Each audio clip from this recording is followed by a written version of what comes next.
Hello बच्चों, कैसे हैं आप सभी। आशा करता हूँ आप सभी अच्छे होंगे और स्वस्थ होंगे। चलिए आइए स्टार्ट करते हैं अपनी आज की वीडियो, जो कि होने वाली है हमारी सॉलिड स्टेट से रिलेटेड। उसी जहाँ पर मैंने छोड़ा था उसी के आगे हम लोग कंटिन्यू करते हैं। आज की टॉपिक हमारी रहेगी types of crystalline solids. Types of crystalline solids, क्रिस्टलीय ठोसों के प्रकार। तो क्रिस्टलाइन सॉलिड्स बेटा, इसमें जो फोर्स ऑफ अट्रैक्शन है उसके बेसिस पर हम लोग कह सकते हैं कि ये चार प्रकार के होते हैं। तो हम लोग क्या लिख सकते हैं, depending upon the force of attraction, depending upon the force of attraction there are following four types of it। यानी जो क्रिस्टलाइन सॉलिड्स हैं उनके चार प्रकार होते हैं, ठीक ना। सबसे पहला जो प्रकार हम लोग पढ़ेंगे बच्चों, जो पहला टाइप होता है क्रिस्टलाइन सॉलिड का, वो होता है आयनिक सॉलिड। आयोनिक सॉलिड के बारे में पढ़ेंगे। अब आयोनिक सॉलिड या आयनिक ठोस क्या होते हैं बच्चों, तो जैसा कि नाम से ही समझ में आ रहा है आयनिक सॉलिड, तो इनके कॉन्स्टिट्यूएंट पार्टिकल्स क्या होंगे, आयंस होंगे। और जब कभी भी आयनिक सॉलिड बनता है तो कॉन्स्टिट्यूएंट पार्टिकल्स के बीच में इलेक्ट्रोस्टैटिक फोर्स ऑफ अट्रैक्शन, यानी जिसे हम आयोनिक बॉन्ड भी कह सकते हैं, वो वर्क करता है। जैसे मान लीजिए अगर मैं आपको कहूं कि आयनिक सॉलिड है, जैसे मान लीजिए NaCl, तो आयनिक सॉलिड कौन बनाएंगे, आयनिक कंपाउंड बनाएंगे। NaCl क्या है, एक आयोनिक कंपाउंड है। तो NaCl में अगर हम देखेंगे तो एक सोडियम, फिर इनके बीच में फिजिकल जो अट्रैक्शन रहेगा पार्टिकल्स के बीच में, एक एनायन होगा। फिर अगर हम देखें इस तरफ आएंगे तो एक और एनायन होगा। फिर नीचे की तरफ आएंगे, इधर मान लीजिए पॉजिटिव आयन है, फिर इधर Cl नेगेटिव, फिर इधर पॉजिटिव, फिर इधर आएंगे तो Cl नेगेटिव, फिर इधर आएंगे पॉजिटिव, फिर इधर आएंगे तो Cl नेगेटिव। तो इस तरीके से इनके बीच में एक फोर्स ऑफ अट्रैक्शन वर्क करेगा, ठीक ना, जिसे हम इलेक्ट्रोस्टैटिक फोर्स ऑफ अट्रैक्शन या जिसे हम वैद्युस्थैतिक बल भी कहते हैं हिंदी में, वो काम करता है। या हम कह सकते हैं आयनिक बंध काम करता है, यानी आयनिक बॉन्ड इनके बीच में बनता है। तो ये एक फिजिकल फोर्स ऑफ अट्रैक्शन रहता है जो कि अपोजिट कॉन्स्टिट्यूएंट पार्टिकल्स, यानी एक कैट आयन और एक एन आयन के बीच में रहता है, यानी ऋणात्मक आयन और धनात्मक आयन के बीच में रहता है, ठीक ना। तो हम लोग कुछ स्टेटमेंट, कुछ बातें लिख लेते हैं। कह रहा है यहाँ पर कि ionic bonds are present between cation and anion. तो हम लोग क्या लिख सकते हैं इसमें, आयोनिक बॉन्ड्स, जिसे हम कह सकते हैं कौन सा force, electrostatic force of attraction, जिसे हम बोल सकते हैं। तो ionic bonds are present between cation and anions. और क्या लिख सकते हैं, और लिख सकते हैं they are hard because of 3D arrangement. दूसरा, they are hard because of 3D arrangement, 3D arrangement of cation and anion held by the strong electrostatic force of attraction, यानी इनका अरेंजमेंट कैसा रहता है बच्चों, 3D। अब 3D अरेंजमेंट जैसे ये मैंने आपको 2D में बना के दिखाया, 3D में अगर हम लोग देखेंगे तो इस तरीके से आप समझ सकते हो। देखो बच्चों 3D में अगर हम लोग को देखना है तो मान लीजिए यहाँ पर Cl minus Cl minus Cl minus Cl minus, ये Cl minus Cl minus Cl minus, ठीक ना, ये आपने एक क्यूब बना लिया। अब यहाँ पर आप बीच में क्या लगा सकते हो, Na पॉजिटिव, एजेस पर Na positive Na positive Na positive Na positive Na positive, पीछे की तरफ Na पॉजिटिव, ये इधर Na positive Na positive Na positive Na positive.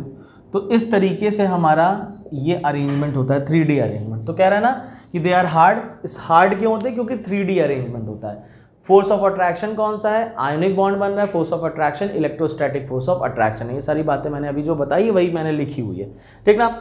इसकी वजह से बच्चों ये जो होते हैं दे आर और कुछ प्रॉपर्टी बढ़ते हैं, they are brittle and hard, they are brittle and hard, यानी ये कठोर और भंगुर। भंगुर का मतलब होता है हल्का सा फोर्स लगाया और टूट गया, जैसे चौक पे आप हल्का सा फोर्स लगाते हो टूट जाती है। जो आपके पास नमक के जो बड़े बड़े आप कह सकते हो सॉलिड के क्रिस्टल्स रहते हैं, वो भी कैसे होता है, हल्का सा फोर्स लगाने पर क्या हो जाते हैं, टूट जाते हैं। तो ये क्या हो गया, they are brittle and hard, hard भी होते हैं और ब्रिटल नेचर के होते हैं, टूट जाना हल्का सा, भंगुर जैसे हिंदी में कहते हैं। इसके बाद आप क्या कह सकते हो, they are insulator when they are present in solid state, they are insulator when they are present in solid state। अगर सॉलिड स्टेट में इनकी बात करें तो सॉलिड स्टेट में ये इंसुलेटर होते हैं, यानी वैद्युत के कुचालक होते हैं। क्यों होते हैं वैद्युत के कुचालक, क्योंकि यहां पर इंसुलेटर का मतलब क्या हुआ कि इनके बीच फ्री इलेक्ट्रॉन्स नहीं होंगे। सॉलिड स्टेट में जब फ्री इलेक्ट्रॉन्स नहीं होंगे या फ्री चार्जेस इनके पास अवेलेबल नहीं होंगे तो ये करंट फ्लो नहीं करा सकते। तो ये करंट फ्लो कब करा सकते हैं, या ये तो अपने मॉल्टेन स्टेट में चले जाएं या ये अपने एक्वस सॉल्यूशन में चले जाएं, यानी जलीय विलयन या अपनी गलित अवस्था में चले जाएं। इसको हाई टेम्परेचर पर हम मेल्ट करा दें तो मेल्टिंग जो मेल्ट फॉर्म होगी इसकी, वहां पर ये इलेक्ट्रिसिटी कंडक्ट करा सकता है, या इसको एक्वस सॉल्यूशन में मिला दिया जाए तो वहां पर ये इलेक्ट्रिसिटी कंडक्ट करा सकता है, क्योंकि दोनों सिचुएशंस में इसके पास फ्री आयंस प्रेजेंट रहेंगे। तो इस वजह से इलेक्ट्रॉन का फ्लो हो पाएगा और करंट पास हो जाएगी, ठीक ना। क्लियर है बात। तो ये वाली हमारे पास बात आती निकल करके, तो लिख लेते हैं इसको, when they are converted into aqueous और molten form, when they are converted into molten or aqueous form, they become a conductor, they became a conductor। तो वही मैंने बताया कि जब इनको कन्वर्ट कर दिया जाए मॉल्टेन फॉर्म में या एक्वस फॉर्म में तो ये कंडक्टर के जैसे बिहेव करने लगते हैं। क्लियर है बात ना। अभी इसके एग्जांपल जैसे कुछ एक पॉइंट और लिख लेते हैं। अच्छा एक पॉइंट और है, क्या कह रहा है, इस पॉइंट को कह रहा है with increase in temperature, with increase in temperature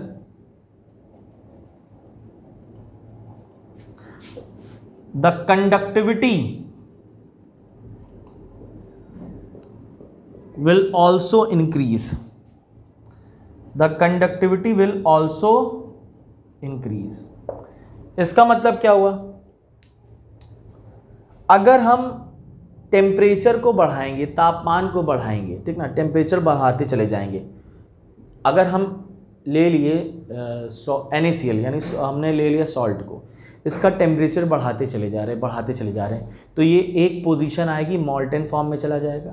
जब मॉल्टेन फॉर्म में चला जाएगा यानी मेल्ट हो जाएगा मेल्ट हो जाएगा तो फ्री आयंस आ जाएंगे, जब फ्री आयंस आ जाएंगे, फ्री इलेक्ट्रॉन्स होंगे, तो ये करंट को क्या कर सकेगा, आसानी से फ्लो कर सकेगा। इस वजह से कहा जाता है कि जैसे जैसे हम टेम्परेचर बढ़ाते हैं कंडक्टिविटी भी क्या होती चली जाती है, बढ़ती चली जाती है।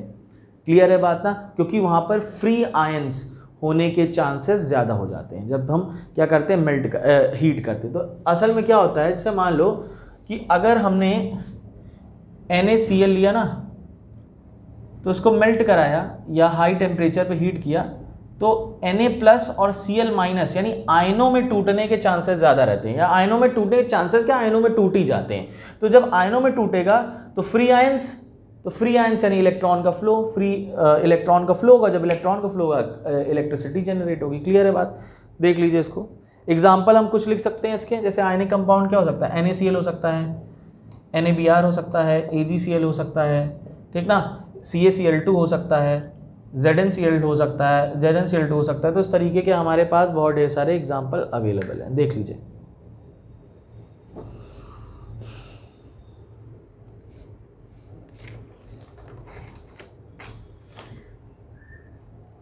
हो गया बच्चों, इरेज किया जाए, आगे बढ़ें। चलिए ध्यान से देखिए नेक्स्ट।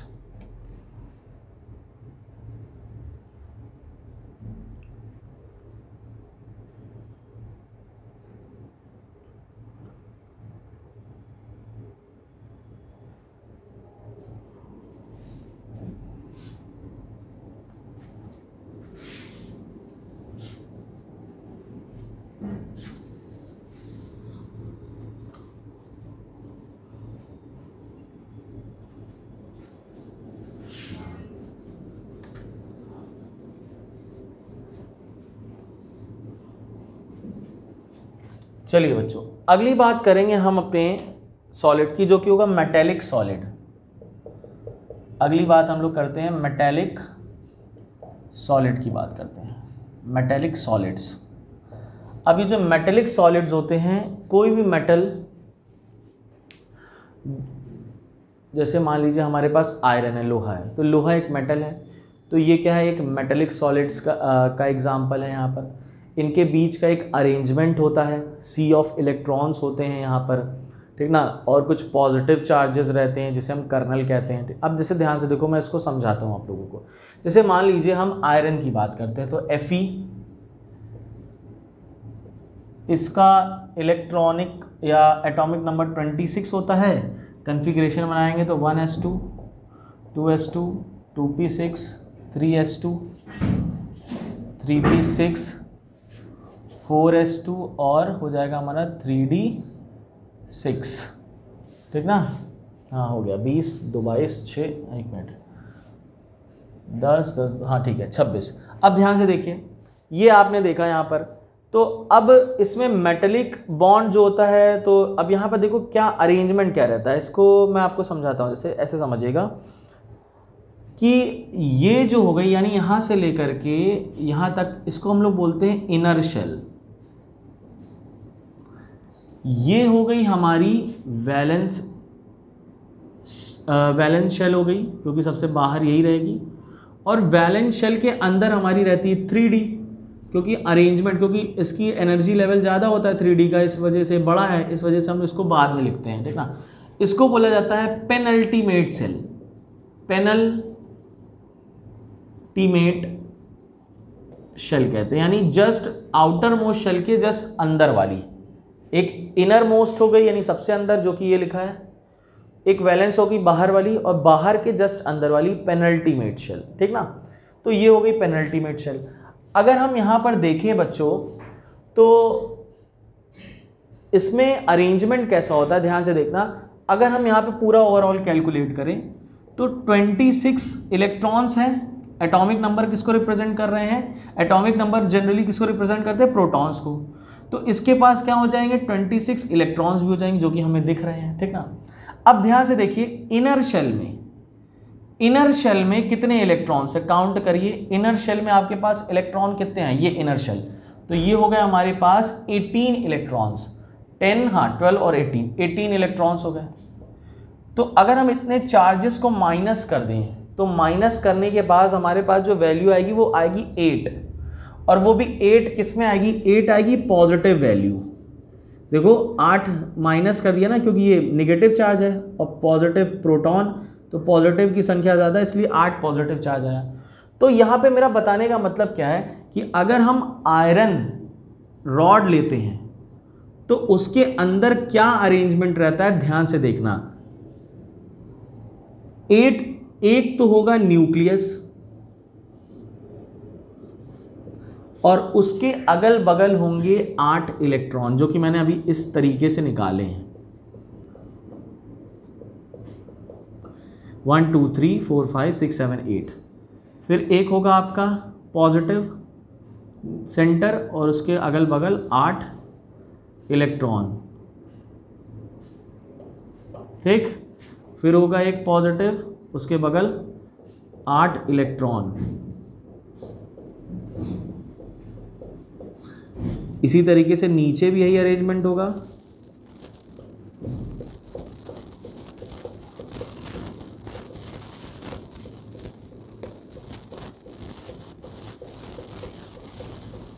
इधर भी यही अरेंजमेंट होगा।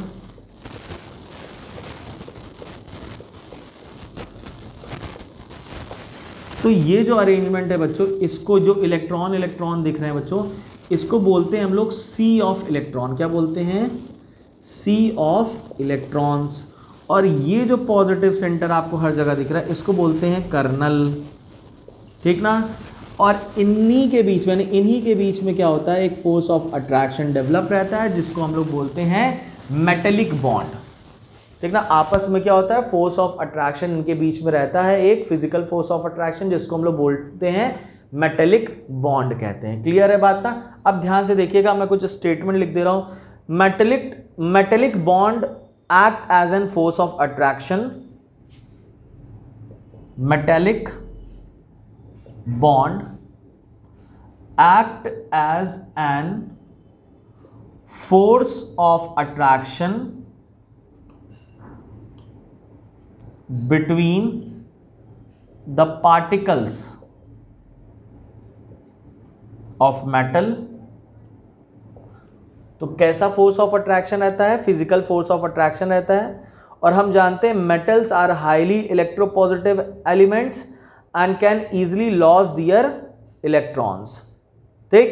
तो यहां पर इसका मतलब क्या, मेटेलिक बॉन्ड प्रेजेंट होते हैं। मेटेलिक बॉन्ड किस तरीके के बॉन्ड होते हैं, force of attraction, physical force of attraction है, वही मेटेलिक बॉन्ड है। इनके अंदर का अरेंजमेंट कुछ इस तरीके से रहता है। यहाँ पर बहुत ढेर सारे हमें इलेक्ट्रॉन्स नजर आते हैं, जिसे हम सी ऑफ इलेक्ट्रॉन्स कहते हैं, ठीक ना। अब यही जो होते हैं किसी मेटल के अंदर का अरेंजमेंट होता है। इसी तरीके से आप कोई भी मेटल के अंदर का अरेंजमेंट निकाल सकते हो। अब जैसे मान लीजिए इलेक्ट्रॉन, अब करंट आपको पता है कि मेटल है, तो मेटल आपको पता होता है कि ये क्या होते हैं, कंडक्टर होते हैं, अच्छे खासे कंडक्टर होते हैं। तो अगर हमने इलेक्ट्रिसिटी यहाँ से भेजी, तो आपको पता है इलेक्ट्रिसिटी जैसे ही आप, तो इलेक्ट्रॉन उसको कैच करेगा, एक मूवमेंट शुरू हो जाएगा। यानी फ्री इलेक्ट्रॉन्स है, यहाँ पे बहुत ढेर सारे फ्री इलेक्ट्रॉन्स है, तो इलेक्ट्रिसिटी आराम से यहाँ पर क्या हो जाएगी, कंडक्ट हो जाएगी। इसीलिए हम मेटल्स को क्या कहते हैं, good conductor of electricity. Clear है बात ना। तो यही लिए यहाँ पर हम लोग क्या कह सकते हैं, numerous of free electrons are present in a metal, so they are good conductor of heat and electricity. तो हम लोग सकते हैं, यहाँ पे लिखता हूं,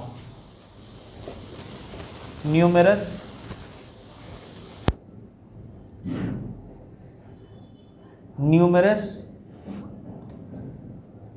free electrons are present in metal, so they are good conductor of heat and electricity. यानी कहने का मतलब क्या हुआ कि बहुत ढेर सारे फ्री इलेक्ट्रॉन यहाँ पर आपको दिख रहे हैं, ये कर्नल बन रहा है, इस वजह से ये इलेक्ट्रिसिटी और हीट के क्या होते हैं, अच्छे कंडक्टर होते हैं। क्योंकि हीट और इलेक्ट्रिसिटी का कंडक्शन वही कर पाएगा जिसके पास फ्री इलेक्ट्रॉन्स होगा। इनके पास तमाम ढेर सारे फ्री इलेक्ट्रॉन्स है। देख लीजिए, तो फिर आगे की बात करते हैं बच्चों, ध्यान से देख लीजिए।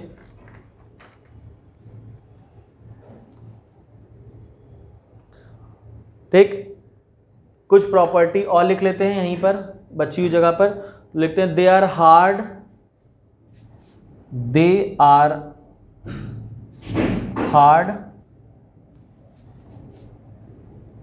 Malleable and ductile.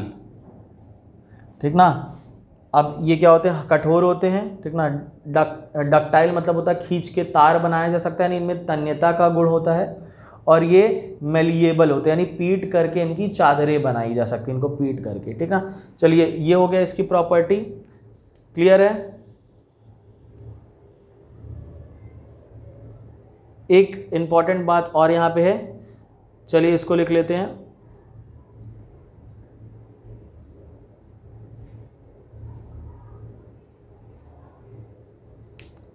स्पेस बना लेते हैं थोड़ा सा, चलिए यहीं पे बनाते हैं स्पेस और इसको लिखते हैं। चलिए यहीं पे स्पेस बनाते हैं, यहीं पे लिखते हैं। ठीक ना, क्योंकि वो इसी से रिलेटेड है। क्या है, अब देखिए कह रहे initially on increasing the temperature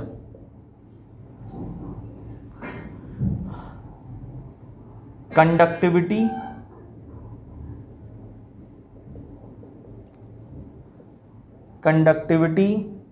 increases।